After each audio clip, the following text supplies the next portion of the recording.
Alright guys, welcome back to the channel. We've had a very active week in the markets the last couple of weeks. In the live room this week, we've taken 6 trades already, which is quite active for me personally. And there's a lot of activity, a lot of opportunity at the moment. We're in 3 trades today. We had 2 yesterday and 1 earlier on in the week, and I'll show you those. But what I thought I'd do on this video is go through a little system or a little approach or some things to bear in mind, particularly if you're a newer trader.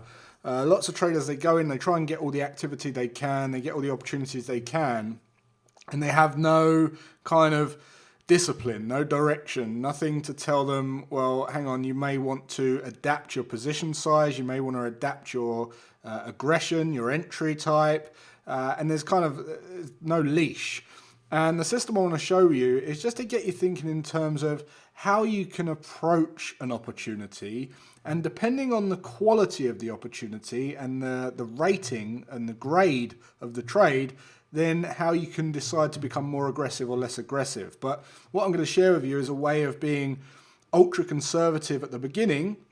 So if you're a newer trader in particular, you can go into the markets, trade your capital with confidence. You might not get as many opportunities, but you'll have the confidence to start trading, and then you will organically become more aggressive as you build discretion using this system. So let's get stuck in and I'll show you what I'm talking about. All right, so look, just looking left, what we're going to do is we're going to look at a structure-based trade, and we're going to identify a high probability zone, and we're going to build out that zone and build a case for entry into the shallowest part of the zone that's going to provide the most opportunity or the most highest probability that we're going to see a rollover. As you can see, looking left, we had this 3-bar reversal present itself, okay?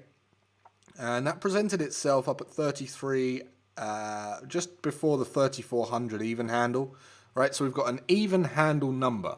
So we can give that 1 point, because if we're building out confirmation and confluence and we're looking for, what we're doing is we're essentially thinking about how all the other traders are thinking.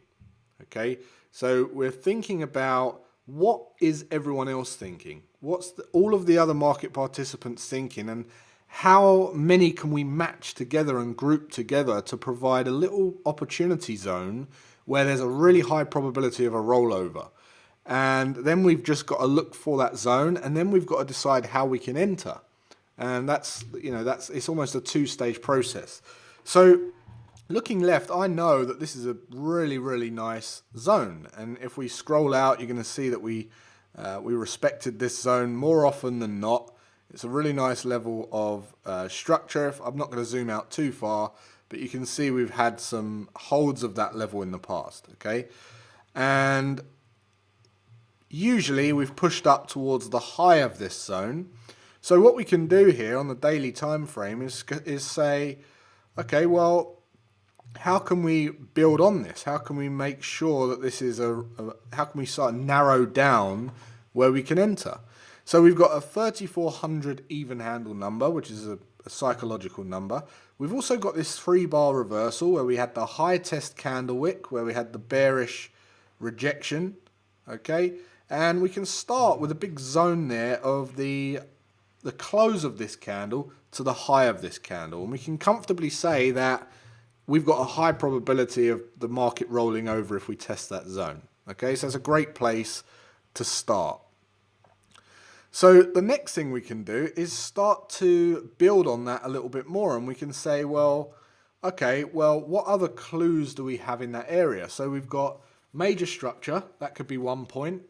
We've got an even handle number, that could be another point. And we've got a 3-bar reversal looking left, or a high test candle wick, that could be another point. And like minor structure, you could say. And you can build up this scoring system, and later, when I explain the entries, you could have a series of entries from conservative to aggressive. So you might have a double top, you might have a 3-bar reversal, you might have a 2618, you might have a doji, you might have just 80, like you might have an RSI type entry if we go above a certain value on RSI and then pull back down and then you sell. You might have a limit order, right? So you could be from conservative to aggressive, and depending on the score that you build up, you can increase your aggression. Does that make sense? So the higher the score of confluence and confirmation, the higher the grade of the trade, the more aggressive you can be. And you know that you're not going to leave money on the table, you're going to get in, and you've got the confidence to do so. So what we can do is build on this. So let's just see what else we can add to the mix here. First thing I'm going to do is bring on an equal measured move, because we know they're very, they play out frequently in the markets, right? So we've got potential equal measured move up there as well. If we bring on the Fibonacci ratio tools, many traders use Fibonacci as confluence, and we go from the swing high to swing low, you're going to see that we've got an 886 lining up at that zone as well. So look, we've got an 886 up there as well. So that's another little confirmation there. We can also bring on a fib extension. So let's go fib extension tool and go from this low to this. Whoops, let's go from the low to the high and back down. And you're going to see that we've got a 1414 extension in that zone as well. 1618 is a little bit high. What you're also going to see here is we've actually got a couple of pattern trades potentially here as well. So those of you who use the advanced pattern feature, depending on the data and what hits where, because obviously you're all going to have slightly different data depending on your broker feed, but you could potentially have a bat, okay, which completes up there, or you could have a Gartley, which is X, A, B, C, D, okay, which could complete a little bit lower, but again, up in that zone. So if you've got a completion point for ratio patterns like that, then that could add to your score. And I know many of you add like a 3-point scoring system to patterns. So we've got that as well. I'm going to remove the pattern just because it's a little... actually, what I'll do is I will just reduce the opacity so it's not as prominent. Okay, so now you can see we're starting to really kind of build out a nice little zone here, right? We've got a lot of confirmation up at that 3400 that we're likely to see a rollover. So far we've got 3, 4, 5, 6, 7 points. Now that's a pretty decent score. And that's the scoring system. On top of the scoring system, you might have certain filters that you need to be met. So you might say, well, I need structure, so that has to be in it. I need a double top to enter.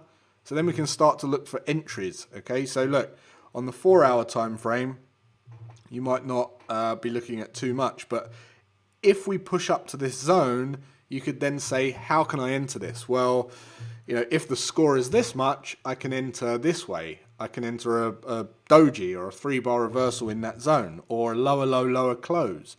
If the score is this much, I need to be a bit more conservative and look for a double top. If the score is this much, I need to be even more conservative and look for a 2618. Does that make sense? So it's a great way, the CTS system is a great way to be ultra conservative, go out and trade confidently without risk. You know your capital's safe. You've got less opportunities because you're taking the most highest probability trades, and in doing so, you're going to leave money on the table. Naturally, you're going to miss trades, and the great thing about this is because it allows you to become organically more aggressive using discretion that's built up from trading this system. Because as you trade this, you're going to recognize certain things play out, and you're going to look at your journaled trades and say, do you know what? I've traded this for 6 months now, and I've noticed that every time this setup happens, I wait for this, and price doesn't show me that signal, and it rolls over, and I miss the trade. So instead of waiting for that signal or that filter, I'm going to remove that indication, and I'm going to become a little bit more aggressive, and you strip it back. But you don't just turn off everything. It's not like the thermostat knob when people turn heating on and off by going from 5 degrees to 30 degrees. It's about tweaking it. If you're too cold, tweak it to 21.5 and leave it. If you're still too cold after a few hours, tweak it to 22 and leave it. Don't go all on, all off, because you'll never know what you did to your system to make it more profitable, or worse, right? Or less profitable. So CTS system is a really, really good way of newer traders in particular identifying structure and building real high probability entries to capture the moves. And again, you don't just apply this to the entries, you apply it to target taking as well. So you can say, well, this is a real high probability for my entry. You need to be putting just as much effort into your target taking, because it's still an order. It's still a buy and sell order. So getting in is one thing, getting out and stop loss placement, they're both orders as well. So you want to do a CTS on the stop loss placement, and you want to do a CTS on the target taking. Where is price likely to roll over to that's going to give me confidence that I'm going to capture the whole move, but not be greedy enough to kind of miss the move when it pushes down and bounces back up and then I lose? Or, you know, you just want to get in and out. You're a trader. You're not doing this for investing. You're trading. You want to get in and out, and you want to get as many opportunities as you can with the highest probability strike rate so that you can get the money. And this is a great system for that, in my opinion. So if you've got any questions on this, let me know. We do cover the full training of this inside the Tier 1 platform, and we give you a tool with a scoring system, and you can go and build out a system and play around with your own system. All right, so that's really it. I'll show you, we're also short on the Aussie CAD still. We're also in a trade on the euro dollar, where we took a buying opportunity on the euro dollar. We're also in a trade on the pound Aussie as well. So there's quite a bit going on this week. As I say, if you got value from this particular lesson, let me know in the comments. And if you wouldn't want to see anything else on the channel, just put it in the comments and I'll create a little video. We've got a good little setup here now that makes it very quick and convenient and easy to make these videos. So let us know what you want to see, and I'll see you in the next one.